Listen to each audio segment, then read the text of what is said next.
Welcome to Show Me Something Wrong, where each episode one of us chooses a movie to watch that the other hasn't seen. The movie is often obscure, usually odd, and always wrong. I'm Dave. And I'm Guy. And today I've chosen the movie, and it's Neigh Means Yes, Neigh? aka a lot of other titles, which we'll get into in a moment.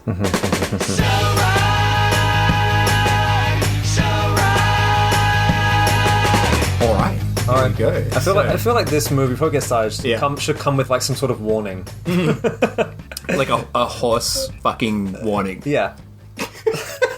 So there you go. That was the warning right there. There you go. As a warning, we're going to be talking about horses getting wanked off and... Primarily. Yeah.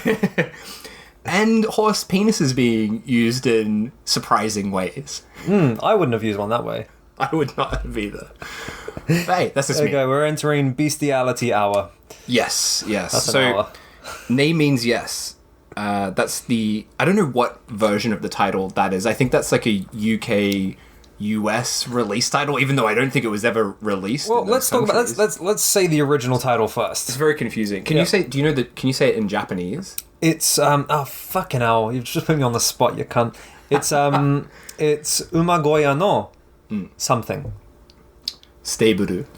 No, so Umagoya is stable, and it basically translates to daughter of the stables, but it's not the word that's often used for daughter. It's a different word, and I don't remember how to read it. But yeah, the title translates as daughter of the stables.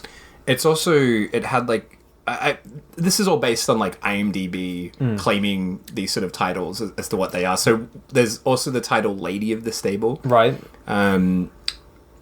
Which apparently was some kind of bootleg title. Right. Mm-hmm. Neigh Means Yes. I don't know where that one came from, but that seems to be the most common one, perhaps, that people in the West know it by. Not that many people know this movie. And it's also known as Hado, which translates to wave. Hado. Interesting. Which makes more sense, that title, probably. The this might be jumping forward a little bit, but when I was watching the opening credits, I could see the music was created by someone called Wave. Yeah. I think that's unrelated, though. Ah. Yeah, so this is a Pinku film directed by one of my favorite directors of all time, Sato Hisayasu. Wait, did I say his name wrong? Hisayasu. That's right, yeah. I had a little brain fart for a moment there. I always forget his name. Yeah, he's an amazing director. This is not one of his more talked about films. Probably the film that most people, that most horror fans would probably know him for is Naked Blood Splatter. Which way is it? Is it Splatter? I think Naked Blood? Splatter, naked Splatter, blood. Naked Blood. That's him. Yeah. You've seen that, right? Oh, I love that one. It's a great film. It is not a good representation of what his films are like, though. No. So that film is not a Pink film. And most of his other stuff is in the Pink genre. Thought maybe should we take a moment to talk about what a Pink film is? I take a moment to raise a glass to Sato. Yeah. Yeah, I feel like you're the master on this subject. You can define the genre a little bit. Yeah, I might get a bit nerdy with this. There we go. Well, there's like different ways that people use the term Pink film. So some people might use Pink film for essentially any Japanese film that's erotic in some way. So that includes things like Roman pornos and stuff like that. But really, to me, a Pink film, it has to be a film that was made for a Pink cinema. Right. So they all have a certain kind of, they have like similarities, these films. So they're all shot with a certain number of sex scenes. They're an hour long, usually. And, these cinemas are pretty interesting places. Oh, fucking hell, yeah. The people that go to these cinemas are not really there to watch the movie. They're not cinema goers, really. I know we've both been to a Pink cinema. So I went maybe like 10 years ago now. And it was pretty intense. It was basically a lot of men circling around the cinema seats, looking for someone to wank them off while the film was playing. So I just sort of sat there uncomfortably while getting eyed up by some salaryman looking guys. You went to one as well, right? Oh yeah, so I was walking around looking for people to jerk off. Like, what better place to do that in? No, you were looking for people to jerk off. Okay. No, so so I went to the a famous pink cinema in Shinsekai, and it's a basement underground place, and it was immediately weird going in because all the seats start from halfway down into the theater, and like you said, the back half, so the part away from the screen, that was it. All the people were just walking around and looking for people to pick up. And it's a very odd atmosphere. And a lot of the people that go there are like transvestites as well. I remember there was one guy, there's a few things that are burnt into my brain. One old man walking around with a vibrator and just like pressing it up against people. And another guy just like dropped trousers right in the middle of the cinema and just started jerking off and like came all over the floor, and then like the staff just walked over with a mop and started like mopping up his jizz after. Wow. Did you say that?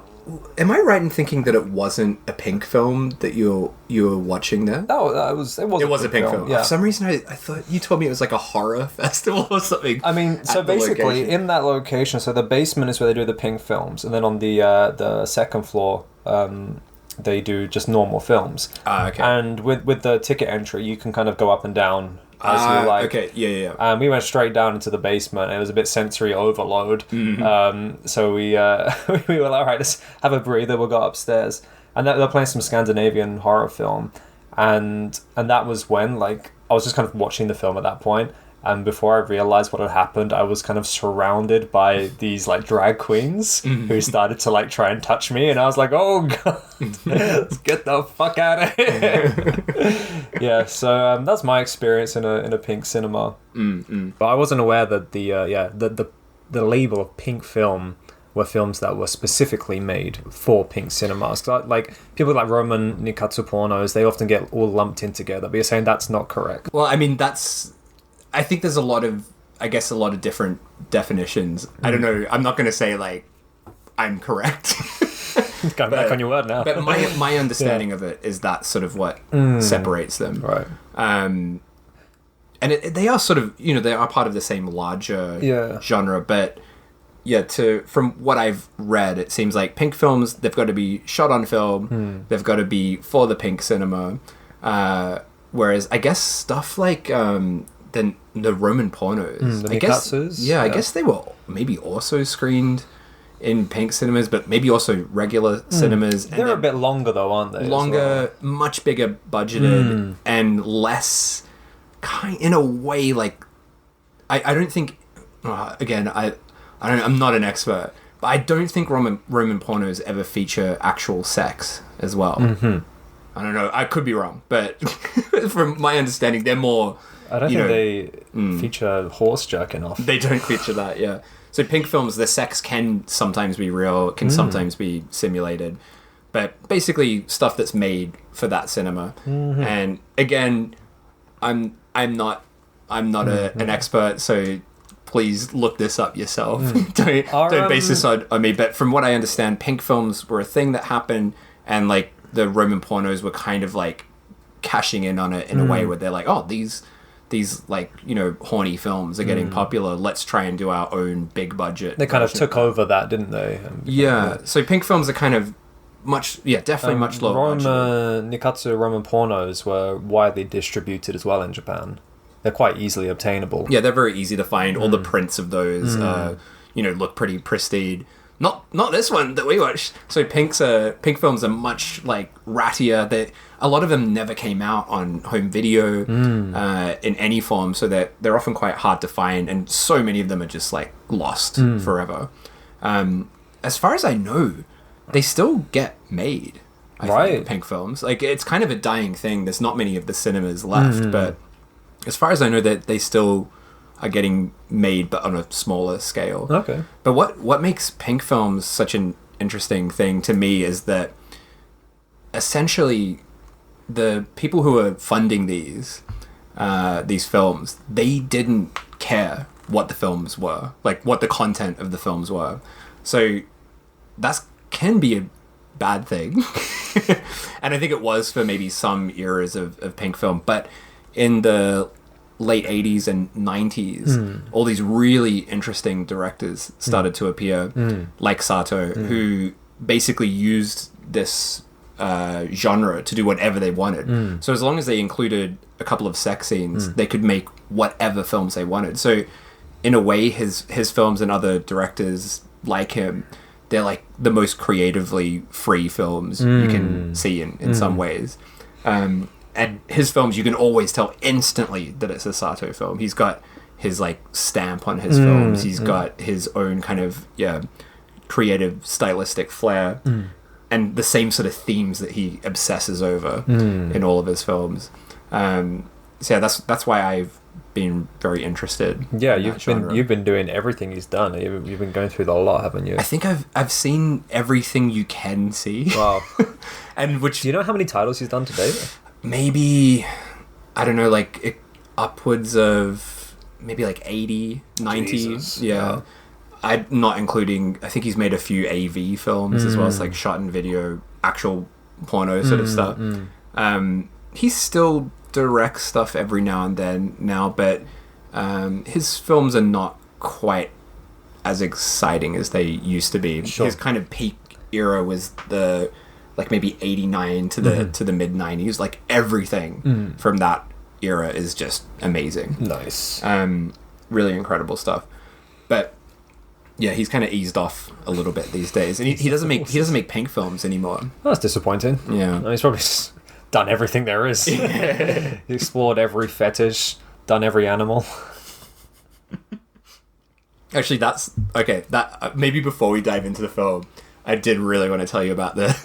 When this film is really, it was quite hard to find anything out about this film. One thing I found when I was trying to find information about this film, there's not a lot written about Neigh Means Yes. It's not even his most famous horse fucking film. Can you believe that? Well, that's it. I have known of his other horse fucking film. I feel like that's a relatively known one within the pink genre. Yeah, that's one of his better known films. So yeah, Horse, Woman, Dog. Yeah. And that one has like a video release. It's not too hard to find. Yeah, this one is, I don't think there's ever been a proper release on this of this. So the print that we watched is almost unwatchable. It's terrible. It's so horrible. It's so dark. You have to pump up the brightness watching it. And it even has like, after each reel, it cuts out and then does like a count in to the next reel. I don't know if that was a stylistic choice. No, I don't think so. No. So this is probably the print that was played in the theaters. I would say so, yeah. So I think it's just a video dub of that print. I thought that was a stylistic choice. No, I don't think so. Yeah, it's like the countdown. Yeah. So this one's really rare, and it was really difficult like finding out information about this for this episode. So I actually am not 100% sure about even the name of the lead actress. Right. I showed it to my partner. She couldn't quite read the kanji. I looked it up and just found like a kabuki actor with the same name. But I think her name is Yuki Nojo. Okay. And my partner said it sounds like kind of like a stage name, like Madonna or something, like a single sort of name. Yeah. I don't know who she is. Maybe she's in other stuff, but I didn't recognize her. And the print is so bad, it's hard to really tell who she is. Like if I have seen her in other things. Yeah. But anyway, when I was doing all this searching of this film, trying to find information on Japanese sites, I came across this website that just had all of these all of these animal fucking pink films listed. Fuck. And there's one, oh my god. Do you want to see it? We can have your live reaction. So yeah, it's got all these different like, animal fucking films, and one is some kind of dog film. Oh god, you better hope you're not being like tracked by the FBI. I hope not. Yeah. Wait, do I still have it here? So, all right, are you ready to see the poster? Oh, go on. Okay, so this is going to be Guy's reaction to the poster. Oh my god! Do you want to describe it for us? Hang on, what's the title? Inu to Oba-san?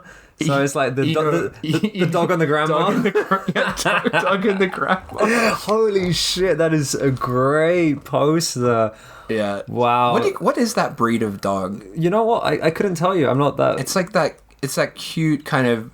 the long, quite a big dog. Quite a big dog. With white long hair that often goes over their eyes. You got to like trim it so they can see properly. So do you want to describe that poster for us? We have the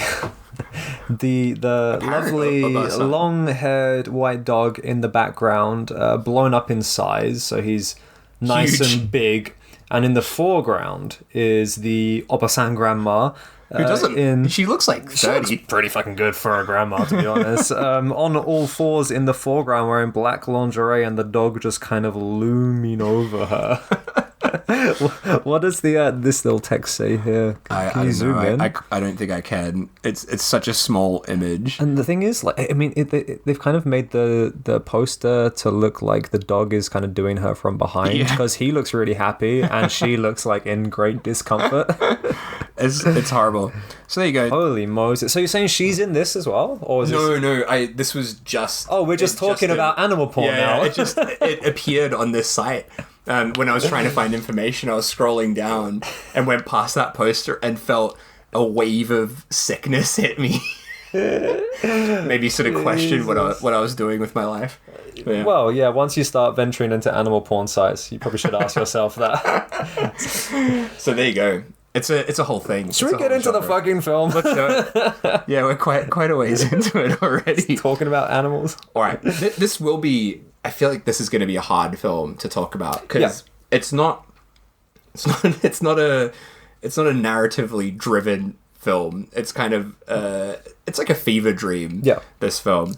But I think when you hear the title and you think of this idea of like a bestiality sort of film, I don't think this film is what you would imagine. No, it's not as it's as fucked as it sounds, but it's not as like exploitative as it's not as in your face with the horse dicks as you would quite imagine. When you told me like, right, we're gonna watch a horse fucking film, maybe not in those exact words, but I was thinking, oh fuck, it's gonna be like a horse raping a woman or something like that. It's not that. Thank fucking Christ. It's actually quite visually incredible, and that's why I love Sato, man. He's incredible. The stylistic choices, the creativity that he's put into this film, like, I mean, at the end of the day, it's a fucking horse film, but it is in terms of horse fucking films, it's a pretty damn good beautiful one. Looking film, and there's some amazing like moments in this that we'll get into. But yeah, that's what I mean. Like the pink genre, they're like, all right, mate. Can you make us a horse fucking film for the horse fans in the pink cinema? And he's like, yep, sure. And then he's just sort of made this weird nihilistic kind of fever dream film that occasionally features some horse fucking. It's a weird art film. It's pretty amazing. So this film, directed by Sato. It's shot by Masashi. Wait, let me get his name right. Masashi Inoyoshi, who shot like basically all of his best films. Okay. So he's an incredible cinematographer, and it's also edited by his usual editor, this guy Shoji Sakai. So he always worked with the same people in this era. And the music, as you said, is credited to Wave, all capitals. Couldn't find anything me neither. about this, but it's a great score as well. Really intense, kind of like not really much in the way of music, more just like grumbling kind of sounds underneath a lot of the scenes. Yeah, I think there's a lot we can talk about in terms of the score and where they are in that place in the movie, like whether in the city or on the beach or something. The score is drastically different, and that also plays a huge part in the film. Yeah, for sure. Well, let's talk about the opening. Yeah, so this is going to be hard. We have to talk about the story, and it's very difficult. So it's just going to be a series of random scenes, I guess, that we're going to talk about. Yeah, we open up very intensely, kind of impossible to tell what's going on, but we're in a stable, I guess. We're close up. I thought it was a forest or something. Yeah, it could be. Like we said, the print was really shit. It's really so it could be a stable. Guessing, I assumed it was just because we are getting close-ups on a horse's face. That's right. Yeah. Instantly, and even that because the print's so bad, so like squinting at. I'm like, what am I looking at? Oh, right, it's like a horse, a close-up on a horse's face. A horse kind of like, freaking out. What do you call the sound that a horse makes? Neighing. Okay. Neighing, as the title tells us. So the horse making all these sort of panicked sounds, and a woman is getting assaulted. It's very hard to tell what's going on. We're also seeing someone get blindfolded. Well, that's it. Like, there's a scene. So it's a very aggressive scene straight off the bat. It's a very intense, aggressive rape scene. But there's this weird kind of like moment of peace where the attacker puts this like almost like blindfold headset on top of the lady getting attacked. Yeah. And at that point, I was like, "Oh, what's this about?" Like, all of a sudden, she kind of just stops fighting back when she gets blindfolded or puts this weird kind of headpiece onto her, and then like carries on with the assault. Yeah, and it's so hard to tell what's going on as well, because it's cutting between, is it one woman or two women? Because it's like seems to be two people in two situations. So it kind of feels a bit like a dream. It's kind of bizarre. We do find out a bit more about that later. So then we see the same woman. I don't know the character's name. I don't think we know anyone's name. In the synopsis, it's she gets credited as you. Okay. I think that might be the actress's name. Right. But yeah, so she's in front of a projector, and she's talking about how she hears the voice of a horse inside her head, and it's this really strange, it's like shot on video with the projector screen sort of like in front of her, and she's talking about hearing horses' voices, and then the video just starts sort of like flickering suddenly, and like it's all static and strange, and yeah, then we hear a guy sort of talking about how he's been sent this video and he wants to like learn more about this woman who hears the sound of horses in her mind. That's it. And then bang, straight into the title sequence with some very bleak wave music over the top. Yeah, I really like that. That was when I immediately started like searching who made this sound, because they're driving through the city, aren't they? And it's kind of essentially harsh noise, but with some sort of like melody in there. And I thought, is this down to the fact that the print is so shit, or is this actually just the sound? And then we learn that the sound used for the city scenes and the country scenes are very different, which also plays a part in the story. But yeah, that driving through to the into the countryside with that intense noise, I was loving it, loving it, Dave. It's pretty great.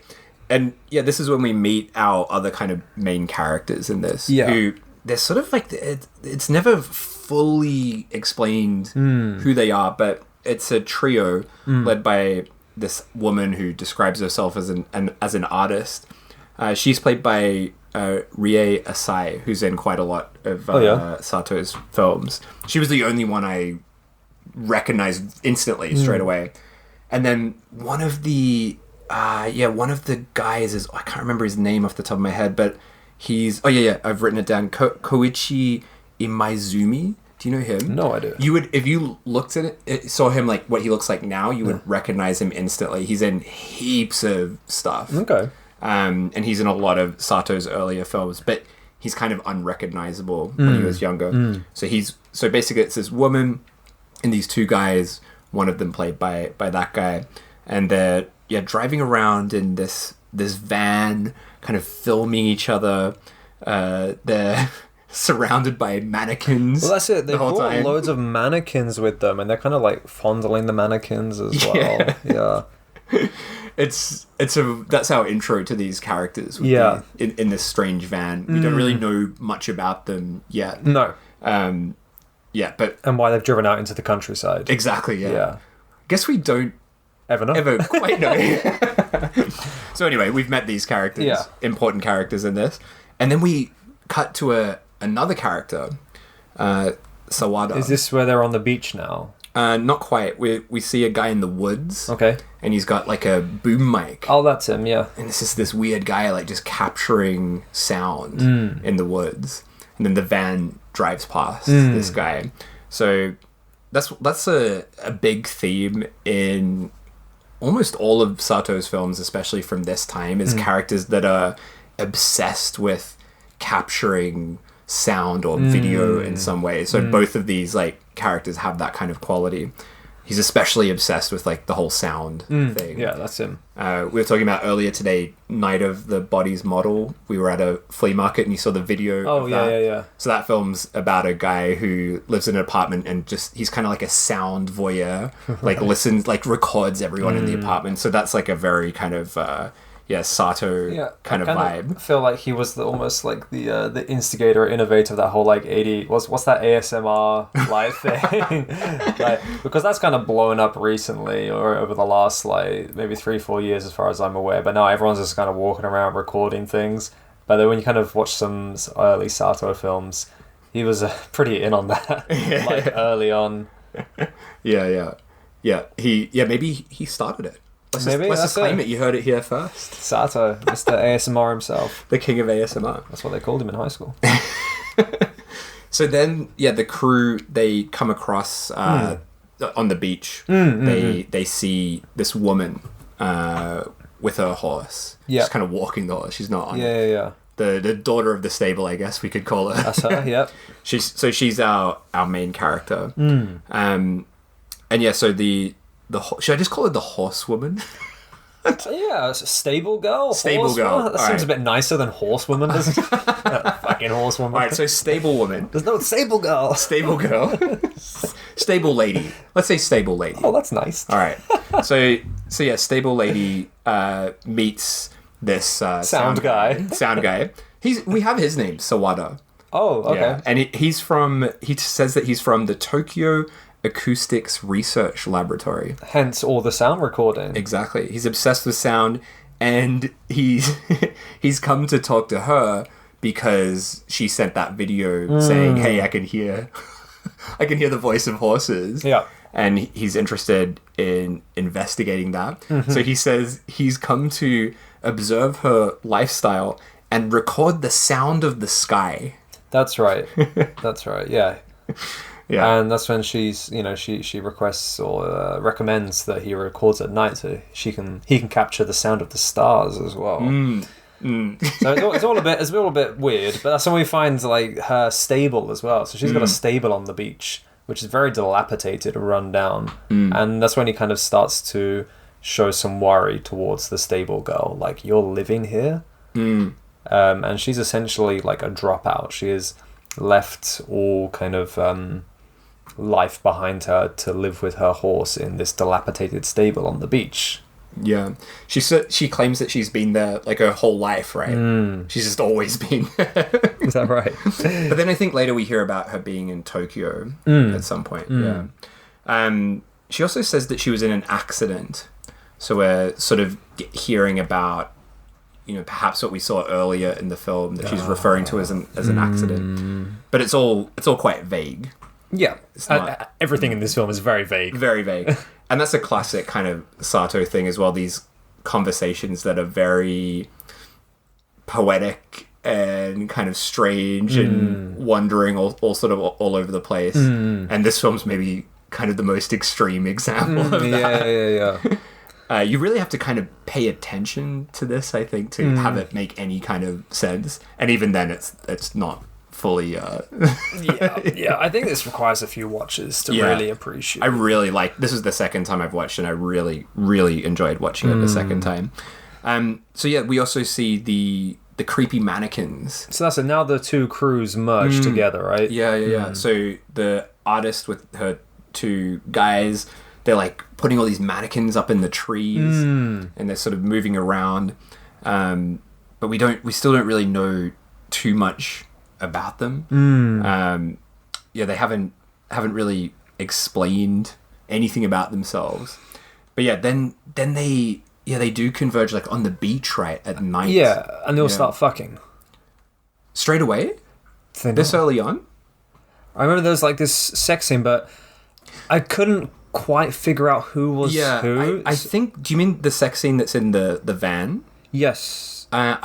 I thought that was one of her assistants. Right. Okay. So the artist woman who travels with these two guys, I think she's just like shagging one of the guys. That would make sense. That would make more sense. Yeah. I think. Yeah. I don't think it's the sound recorder guy yet. But midway through the sex, she starts claiming that she's scared of the starry sky and that the guy has a filthy mouth. Yeah, she says that. Which is, pretty strange scene. That's but right, that's that right. scene, it doesn't feel connected to much, that scene. Yeah. It's very odd. Yeah. I think at that point, like I just said, I didn't know who was who, where they were, who's fucking who, where the horses, what's going on. I could be wrong. Maybe she was having sex with the sound guy, but I feel like it was one of those. Yeah, but now that you say it probably is the assistant guy. Yeah, I feel like I made a lot of notes while I was watching this, and I kind of had to put a lot of question marks in there. Like, was it this person? Was she doing that? Was he doing it? Was he doing it with him? Or that? But then I think as the film progressed, I learned a little bit more of who was doing what with who. So at this point, there's not really been anything too disturbing. No. But then the next scene kicks in. Yeah, so the next scene gets really intense. So we see stable lady with her horse. We know the horse's name, Ryusei. That's important. Ryusei. We always hear the horse's name, not any of the other characters' names, but we hear the horse's name. So yeah, she's like brushing the horse at first, then starts brushing him in a place that she probably shouldn't be. Jesus. The scene kind of changes partway through as well. So she's brushing the horse, and then suddenly, visually, it kind of switches to like this blue kind of tint. And that's also a thing that Sato does. Yeah. Is he will tint scenes or like put like lots of blues or purples over a scene, and often it seems to be suggesting that we're entering a dream or something that might not be real. So I don't know if this bit is supposed to be reality or not, but but yeah, she starts sort of feeling up the horse's crotch. Someone's watching her. I think it's Sawada, right? The sound guy watching her, and then suddenly it gets really fucked very quickly. Do you want to explain this part for us? Sure. Well, back to that previous scene, I was watching it and I was like, okay, here's the stable girl. She's tending to the horse, she's stroking it, and then gives me a little kiss, and I'm just like, yeah, and I'm trying to like I'm squinting my eyes to see what's going on through this terrible picture quality, and then just see her hand moving. I was like, wait, no, she can't be. She's jerking off a horse. I'm like, for fuck's sake. And then the next scene, and again, I'm kind of squinting to see what's happened. And we can kind of see her like top half, and she's naked, and there's stuff on her chest. I'm like, is that blood? Does that look? That looks like blood. Is that blood? And there she has a severed horse cock. Yeah. Which she's rubbing all over herself and proceeds to masturbate with it. It's so fucked. And I kind of hate you for making me say that. I chose that bit for you to talk about. So, yeah. This scene, though, like, the way it kind of...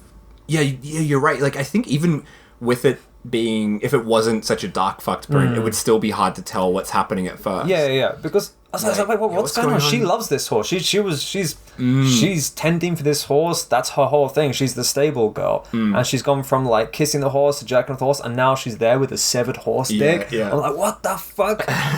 What have you done to your horse? Yeah, it's really nightmarish, and we don't really find out about that horse dick until much later. So it's a bit. I was thinking like that she's just done and like killed her horse. Yeah, and the whole way through the scene as well, the score is so great, because when she's brushing the horse, even starting to jerk it off, there's no score. It's like silent. But then as the severed horse's dick is being used as a dildo, the score is just like very slowly coming in and kind of like rumbling over that scene. It's really fucked and horrible. Yeah. Oh, it's horrible. It's just very, very I was grubby. not expecting it to go there. It's pretty intense. Yeah. And then after this scene, we get just a shot of like these waveforms on the screen. And again, we don't know what that is. At first, I'm like, is this a heartbeat monitor? But no, it's just like some waves on the screen. Which again, we find out about it later. Couldn't really explain it to you though, what that means. But anyway. And we also see... After that scene, Sawada wakes up, the sound guy. So was he dreaming the horsecock dildo thing? Did he just see her jerking up the horse and then he's imagined? There's a lot of dreams in this film, isn't there? So it's hard to tell like what's real, what's not. And again, the colors kind of change again when it turns into that sort of the horsecock dildo. How did it stay so hard whilst being severed?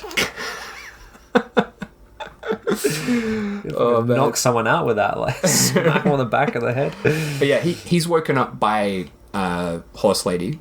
What do we call her? Stable lady. Stable girl. Stable girl, sorry. Stable lady. I'm going to call her stable lady. Alright, you go ahead. And she's recording him with his sound equipment. Yeah. And he says the great line, "Hey, I'm not a horse."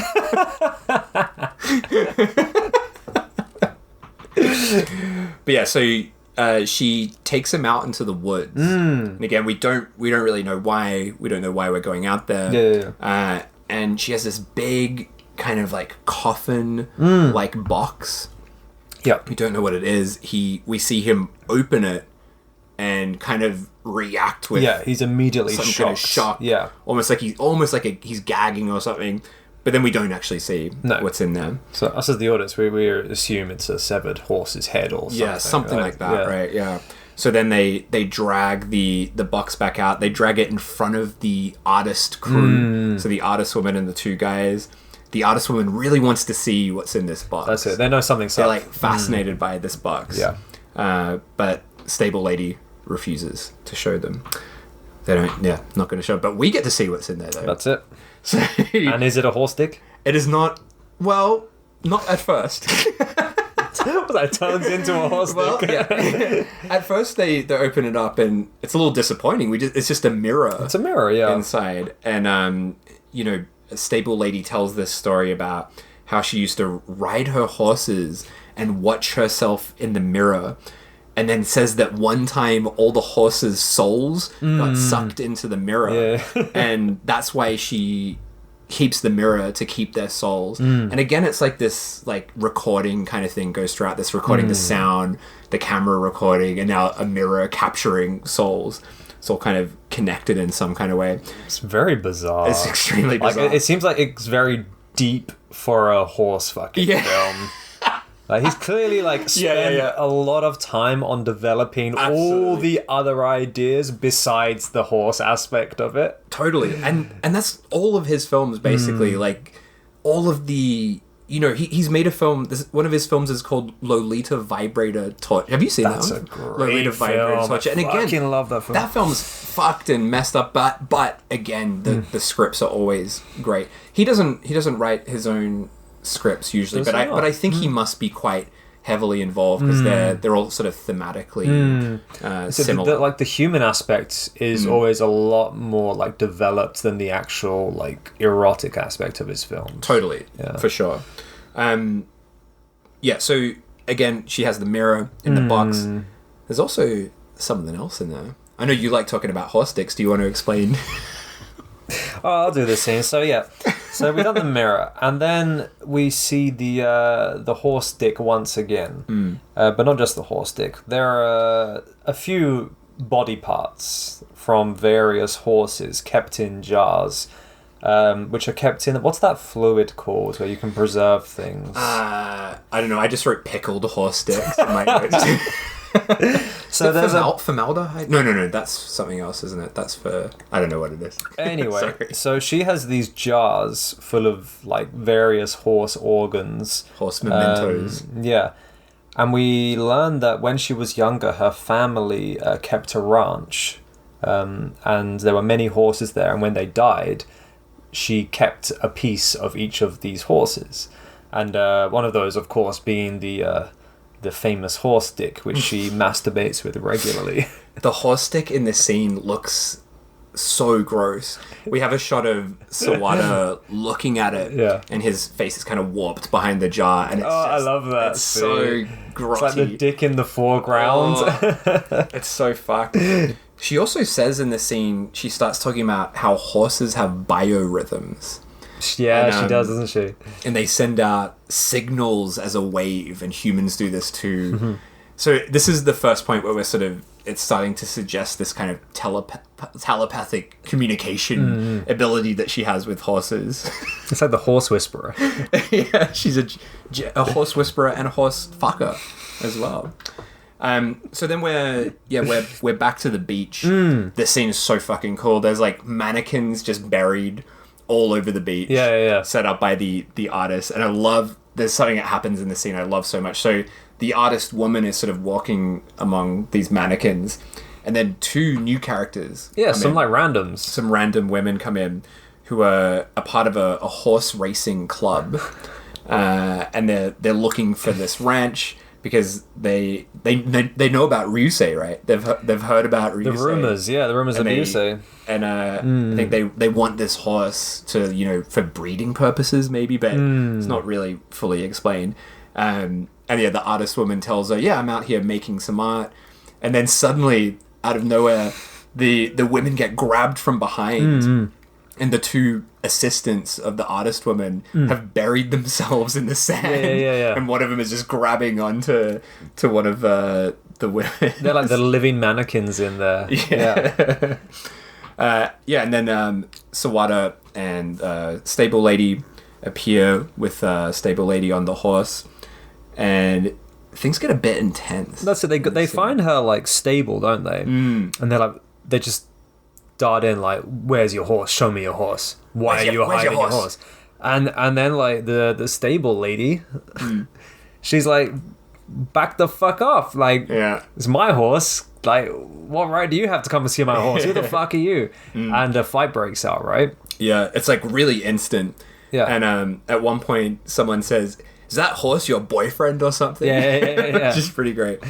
But I kind of like understand old stable girl's reaction, because they're like, some fucking randos come up but they don't introduce themselves. They're like, "Where's your horse? Show me your horse. Why are you hiding your horse?" And it's like, it's her horse, bro. Yeah, and she like floors her, like starts beating down instantly on her. Yeah, I'm like, great, good on you, stable girl. I'm not entirely sure what happens during that fight, but maybe the horse Ryusei has run off. Well, at this point, I was just like, I was still thinking, wait, so is Ryusei dead? And that was kind of when I was probably slow at realizing this, but I thought that she had still kind of killed the horse, and that Dick was the new specimen kept along with the old ones, and the reason that she didn't want to show the horse is because she had actually, that makes severed sense. his dick. That's probably how I read it the first time watching it. I think because second watch, I knew what was going to happen with Ryusei after this scene. But Ryusei's kind of gone.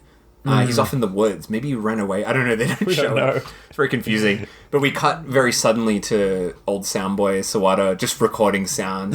Fucking hell, that's all he does. Just recording sounds. He's out in the woods. And Ryusei is out there with him. The horse is out there in the woods. We're seeing the waves again, the waveforms. And Ryusei's getting all hyped up. He's in heat. Yeah, he's all making... What's the sound called again? What do you call it? What is it? Fuck you, Dick. Can you make the sound? What? Can I make a horse sound? Yeah. I can't make a horse sound. No, neither can I. We should... Maybe at this point we can just dub in some sounds. Alright, so over this... As we're talking about this... That was a good horse sound. But yeah, so Ryusei's getting all hyped up, and we cut to Stable Lady. She's also kind of getting all messed up, and she faints. So again, this sort of telepathic connection between the horny horse and the horny Stable Lady. Fucking us. But anyway, so the horse is out in the woods. The artist, her assistants, and then these two new random ladies who are super keen to get that horse. That's it. They want the seed, don't they? Yeah. So they find her, and this is where this scene is so fucking weird. So the guys, the artist guys, they go to the van and they're like, "Oh yeah, you should use this. We got this thing." And they pull out this fucking weird looking... It looks like a metal detector or something. Yeah, that's what right? I thought it was at first. And they're like, "Oh, it's a massager." And get that horse all horny. Yeah. Because there's a lot of stuff before this as well where they keep claiming the horse is like impotent and not a stud. Yeah, there's like a few moments where they're like, "He's no stud." He's got nothing. He's got no horse coming in. But anyway, so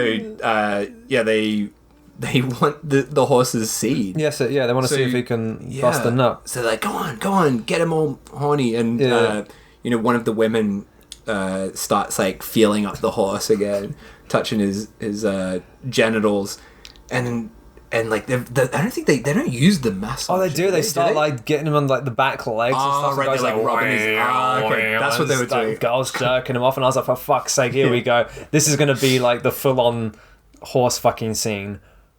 But classic stable girl comes in and saves the day. Saves that horse from blowing its load. I'm sure Luce would have been quite happy either way, to be honest. Yeah, I mean, he seemed alright with it. We're like bestiality defenders here. Like, he seemed alright. He seemed to like it. If I was a horse, I'd be alright with it. No, it's not right. It's fucked. Don't fuck a horse. You know what happens when you fuck a horse. What happens when you fuck a horse, Dave? It's not going to go well. Dave, what happens when you fuck a horse? Isn't there there's that documentary? Have you seen that? It's called, is it called Zoo? You've seen a lot of horse-related things, haven't you? I haven't watched it, but it's about a guy who was fucking his horse. Well, he was fucking the horse, or the horse was fucking him? Sorry, the horse was fucking him. Oh. Yeah. And he died. Because of course you would, if you put that in you. Put what in you, Dave? The horse did. Jesus. Oh, boy. No one's going to like this episode. Unsubscribe immediately. It's only getting worse from here. Oh, God. We've already been talking for 47 minutes. Oh, fuck it. All right, we better speed it up.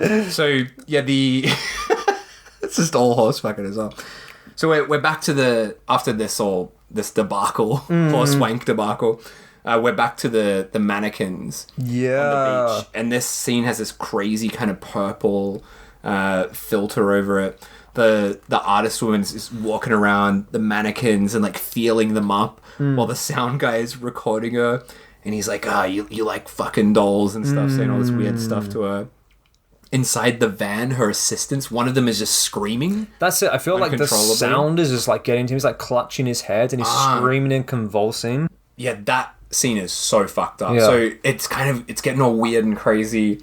And then the two male assistants suddenly just out of nowhere are attacking those horse club women. And it's pretty full on. It's really frantically shot. And at this point, I was watching the scene, and I'm like, "This is so funny." Not the scene's not funny, but I'm saying it's the idea of this being at a pink cinema, and a bunch of dudes are just wanking each other off, while this utterly fucked, totally unerotic scene is playing of these two women being assaulted violently. It's so dark and completely fucked. Yeah, you can't see what's going on. And getting attacked, and then suddenly one of them's like getting strangled by one of the guys. The other one, I think, is getting smashed up with a mannequin leg. He has the mannequin arm, and he's just beating one of them to death with it. It's so intense. It just completely devolves into like total violence, and it feels really frantic. Yeah, it's so nuts. And then right at the end of the scene, kind of for not really any reason other than to just make it even more fucked, we see a shot of stable lady and her face is all warped, and then just the shadow of the horse comes into frame, and then it cuts and ends. It's really intense. Yeah. Before that, like after he's like beat them to death with the mannequin arm, the artist lady comes back and he's like, and he's there with the bloody arm in his hand, the bloody mannequin arm, and she's like, "Where are the girls?" And he's like, I don't know. They went home. I don't know. Yeah. And she's like, she obviously knows that they just killed them. Yeah, it's what the fuck? It's a very, very upsetting scene. Extremely upsetting. Totally bizarre. Then we take a pretty weird left turn. Yeah. Sawada has a recording that he's playing for Stable Lady. He's like, what do you think this is? And she's like, I don't know. And he's like, this is the sound inside a horse's body. All right. Yeah. Sounds good, mate. proceeds to tell this How he unusual recorded it, story about a horse swallowing his microphone. And then was that what it was? Yeah. I thought he went in from the back because he has that like kind of like dildo boom mic kind of thing. he does seem to suggest that the horse swallowed it and then it fell out of the horse's anus. Yeah. I don't know. He says when the mic came out the anus, it hit the concrete. Yeah. And what does she ask? She's like, how about the poo? And he's like, there wasn't any. All right. It's just a really Such weird a bizarre story. like conversation. I really like, I think she makes a comment in this scene that's quite a great, very, very Sato kind of line where she says, those who are lonely dream of horses. It's just a nice line. mean? I don't know, but it's just, it's great. Sawada starts talking about his desire to record nothingness. He wants to record the end of the century, like the end of the world. That's his sort of obsession. So then we come to a group scene. So we have both the sound guy, the stable girl, and the art people, the mannequin group. And they're all kind of tending for the horse, right? They're all kind of gathered around Ryusei. And at first, some bit of like lesbian action breaks out between the mannequin girl and the stable girl. The two guys, the assistant guys, aren't involved in this. Oh, are they not at that? It's just the Oh, it's the sound guy. sound guy and stable lady. That's right. Oh, the scene is. And amazing. at first, like the girls are kind of getting at it, and then the man joins in, and then like one of the girls kind of just reaches behind and starts like stroking the horse. He's there, he's loving it. Old Yusei, dirty cunt. And then we get like a strange like point of view shot from the horse's dick, but it's like coming in from quite far away and like almost like homing in on the artist lady. Yeah. But it's like the cock coming out from like the bottom center screen. It's a really fun shot. And it kind of like zooms in and like homes in on the girl and essentially penetrates the lady. And then she kind of looks up and we can see that it's attached to a fucking mannequin. Yeah, with VR kind of looking goggles on. Well, it's that thing from the beginning, that first scene where the kind of mask. Blindfolded with these weird goggles, yeah. And can I just say also, I fucking hate mannequins. Yeah. Oh, yeah, I forgot that you hate mannequins. Freak the shit out of me. I cannot stand them. Yeah, like they freak me out. I don't like them at all. I don't like going shopping. Whenever there's a mannequin, like they give me the heebie-jeebies. Yeah. And then there's like this scene, and we don't know that this mannequin has got this horse dick on him. She kind of like looks. I mean, she's been penetrated by this fucking monster dick. So she looks up, and there's just this, completely lifeless faced mannequin looking down upon her. So she obviously freaks out. But then she looks back, and it's not the mannequin. Yeah, it's sort of it's turned into the stable lady, but still with these like weird goggles. That's right. So it's like this weird like nightmare scene. I have a theory about those goggles. I think that there are probably about 10 Sato films I've seen that have those goggles. I think he just bought them somewhere. Like, fuck, these are great. And he just has used them over and over and over again. Because in this film, they feel... I love them because it's just such a weird element to be in the film, but it feels very out of place as well. That's it. There's not really any explanation of what they are they? No. In his other films, they're usually like, oh, it's like a VR thing. That's in Splatter Naked Blood, that's quite heavily themed, isn't it? It might not be the same goggles, but they wear the goggles and go into that virtual reality. And there's a lot of like dream sequence like based on goggles. But in this film, like if it was say like a horse bit, I would understand, that would have been a bit more appropriate to the film. But the covering of the eyes, it doesn't ever really seem to be explained. Unless, are they horse blinkers? Nah, that couldn't be because she's like totally blindfolded. There's a lot of talk about horse blinkers as well. That's what you call them, right? Those things that like stop horses from seeing to the side. I don't know, you're the expert, so they don't freak out. Anyway, it turns out that scene is a nightmare. Yeah, thank God. The artist woman wakes up, and from this nightmare that she's had, has decided that stable lady and the horse Ryusei are dangerous. That's it. So she's kind of got this vendetta against her now from this dream that she's had. then we see, so Stable Lady is telling a story to Sawada, the sound guy. And this is where she's sort of explaining what we saw at the beginning. Yeah, that's So it. She's talking about her rape experience. The intense, like, horrible rape that she had. And it was poachers that did it. Don't know much else other than that. But she was blindfolded by them. And when that happened, she imagined that she was being raped by her horse, Ryusei. And after that, that's when she discovered that she could manipulate waves. Don't know what that means. But I guess that's that telepathic horse thing. Is that when she started to hear horses? Yeah, she started to hear the voice of horses after that in her mind. But that was, it's interesting because we're not quite sure of what the stable girl's relationship is with her horse, because does she actually have any kind of sexual stuff with Yusei in the film, or is it always the mannequin girl or the other ones? Well, I guess we don't know because so much of it is dreams. That's right. So there is that first scene where she's touching up the horse and then uses the big old horse Willy as a dildo. However, we do see Sawada wake up. So was that real? And she stops the other one from abusing old Yusei. So it's kind of like she loves the horse, but not in that way. Possibly, yeah. It's never really totally clear, right? The film at this point has a scene that's fucking incredible visually, but also a total fucking nightmare. So now that this artist woman, she's decided this, she's dangerous, the stable lady. So her and her assistants come into the stable wanting to see what's in that box. That's it. Desperately wanting to see it. And they've driven the van into kind of like right outside the stable, and they're blasting the headlights into here, like brutally, like bright light.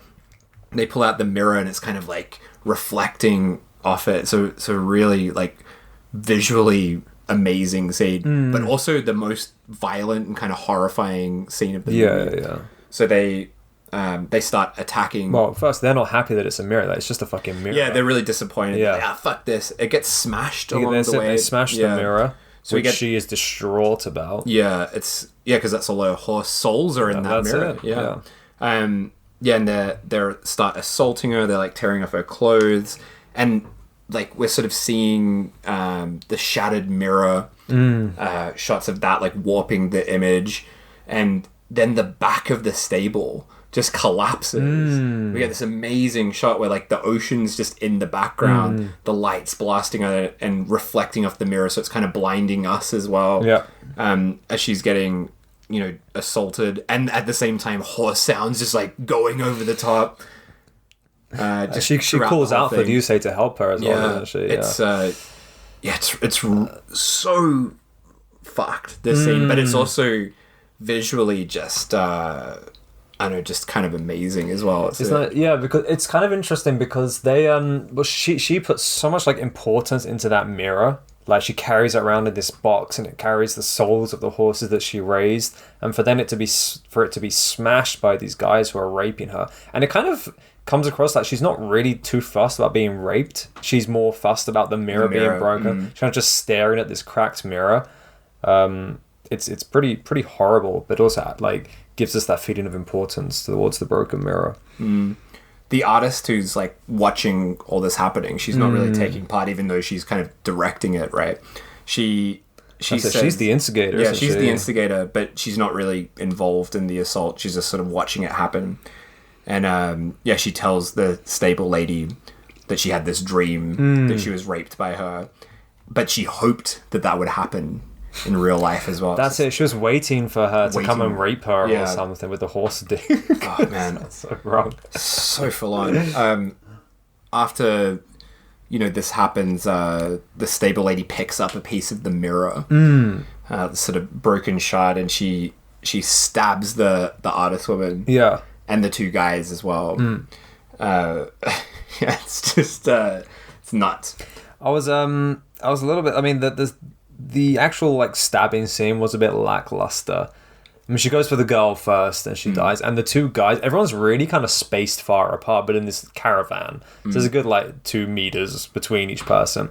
And she stabs the woman first, and the guy's just kind of watching from behind, like, and then she walks over to the other guy, stabs him. The other guy's just like, she walks over to the other guy, stabs him, and it's all right, now everyone's dead.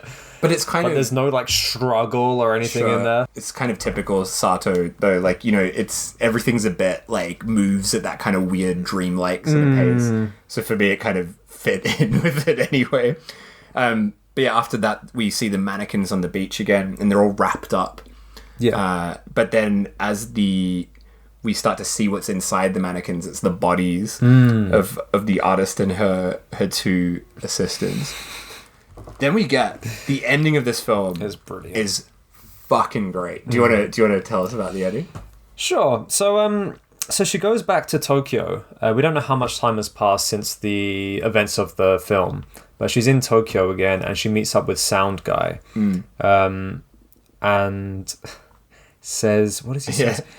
You have to become a horse to not be affected by the sounds of Tokyo. Yeah, you have to become a horse. And that was when I kind of put the pieces together about there's that real harsh noise soundtrack of them driving through the Tokyo. It's really intense, that wave sound. And then when they're in the countryside on the beach, it's very nice, soothing sounds.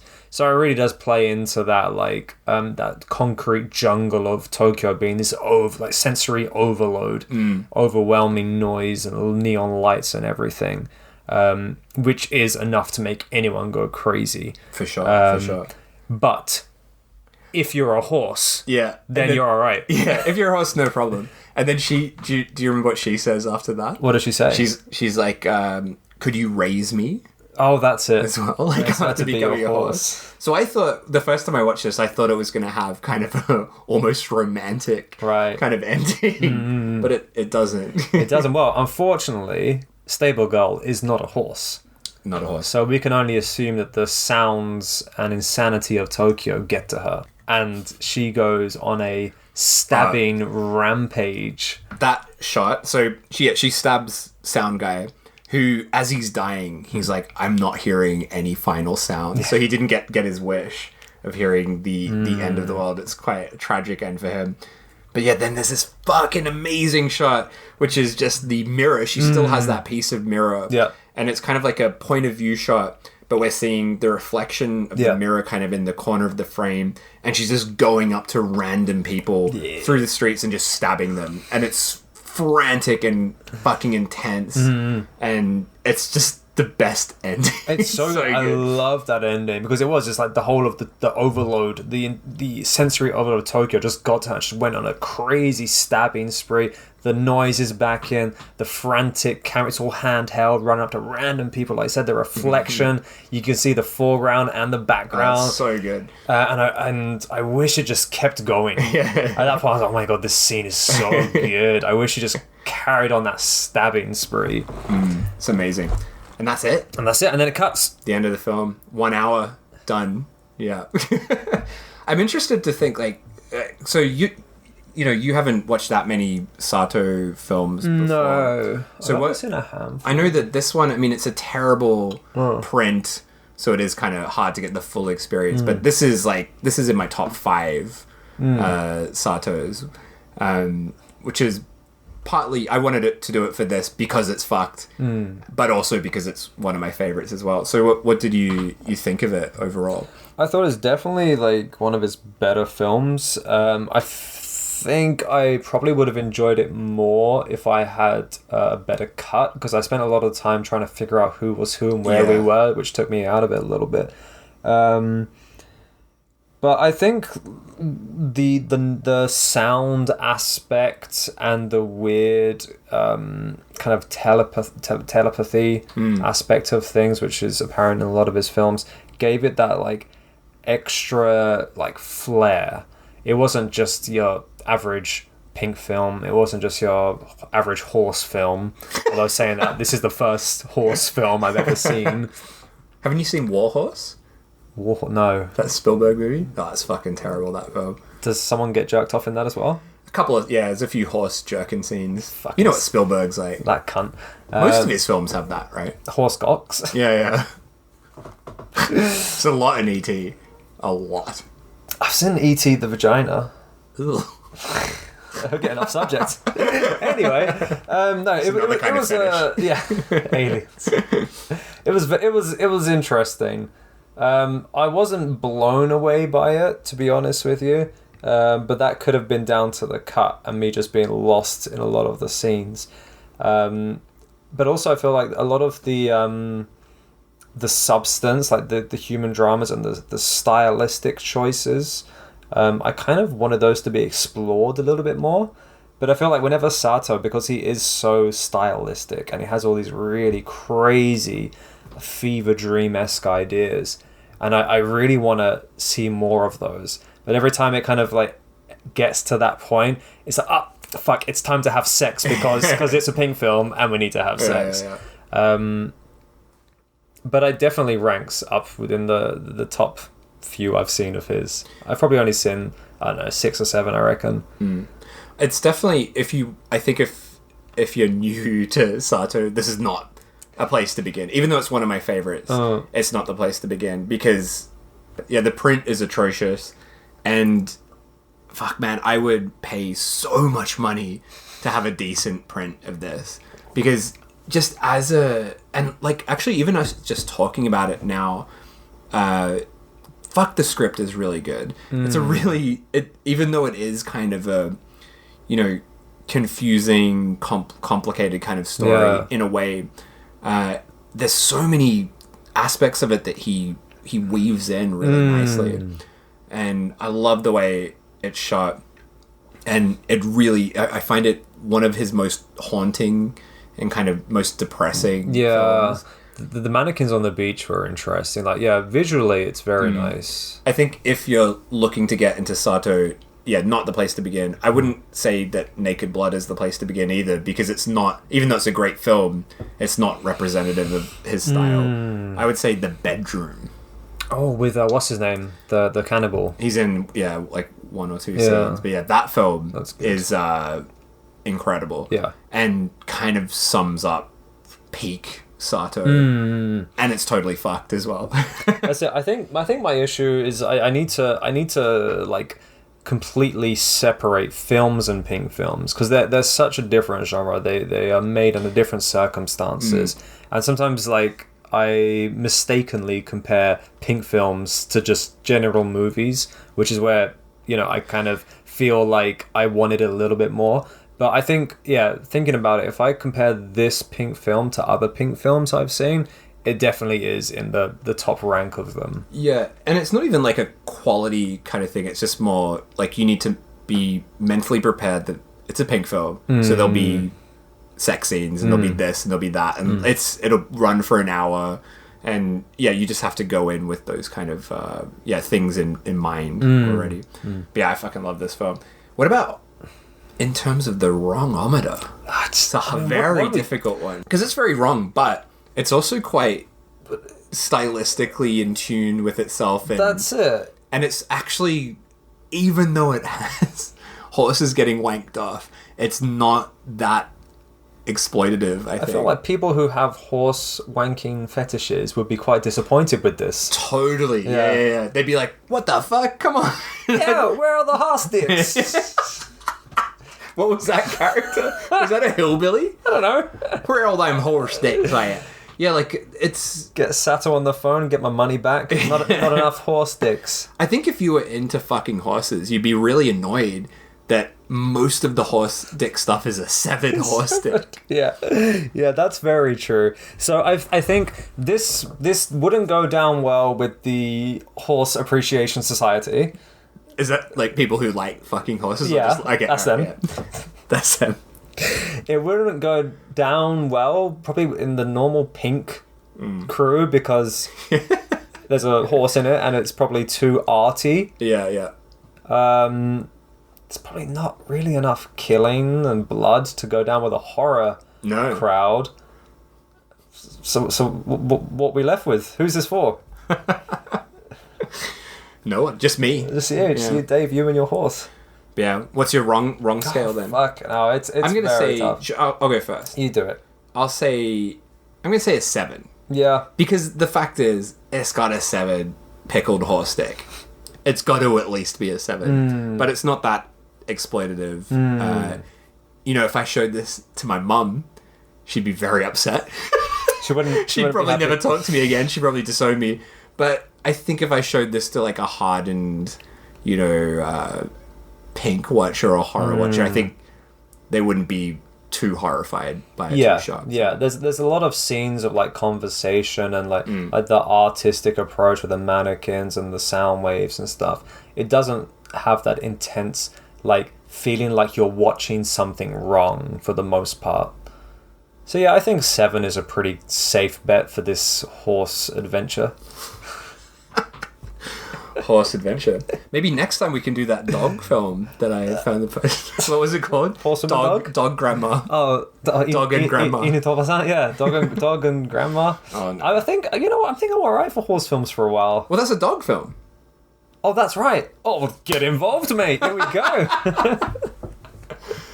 Well, so that's your choice for next time? No, that's I don't even know if I can find that one. Let's not look. The one listener who loves like bestiality, just like, come on, give me the dog and the grandma. It's such a sorry to talk about that for longer, but that's a very specific film, isn't it? Dog and grandma. Well, you need to love both. Yeah, you gotta. It's like. But for the one person... I love grandmas. Fucking hell. That's it. That's like Disneyland for that one person. She doesn't look like a grandma, though, does she, in that poster? She's pretty hot for a grandma. She's more like an aunt. If I was a dog...